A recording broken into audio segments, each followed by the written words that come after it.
This farm, northeast of Toronto, is the first link in a unique supply chain.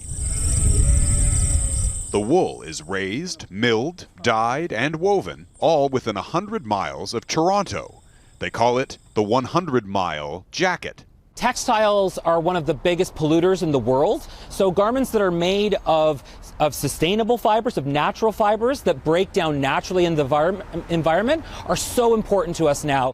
This project, part of a global endeavor to raise awareness about the green benefits of wool, was started a few years ago by the now former Prince of Wales. King Charles III was fighting the green fight long before it was cool. It was here in the Welsh capital back in 1970 that a then 21-year-old Prince of Wales first gave a speech warning of the dangers of chemical and plastic pollution in our waterways. These issues were seen as fringe, as marginal. They are now firmly in the mainstream, and I would credit His Majesty the King with a large part of having achieved that. The 73-year-old dedicated much of his time as Britain's longest-serving heir to environmental activism, from planting trees to building carbon-neutral homes to giving fiery speeches, some of which sparked controversy. Because we have run out of time. In 2013, Charles accused corporate lobbyists of turning the planet into a dying patient.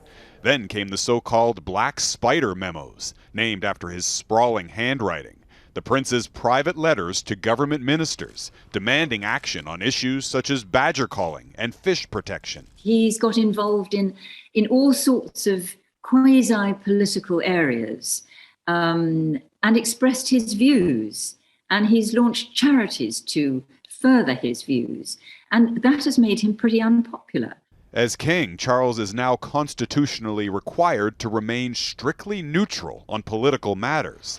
But opinion polls show Britons are deeply divided, with just over half wanting Charles to continue fighting for his beliefs. You can see that younger people feel that there should be more openness, more liberal-mindedness when it perhaps comes to the royal family, whereas older people tend to be more conservative, very much more traditional. But his friends and fellow environmentalists expect Charles to honor his word and pull back from politics. He won't be able to be as outspoken, but I think he will still be able to promote the causes that are important to him, particularly the environment. Reflecting the king's belief that climate change isn't a matter of politics. Jeff Semple, Global News, London.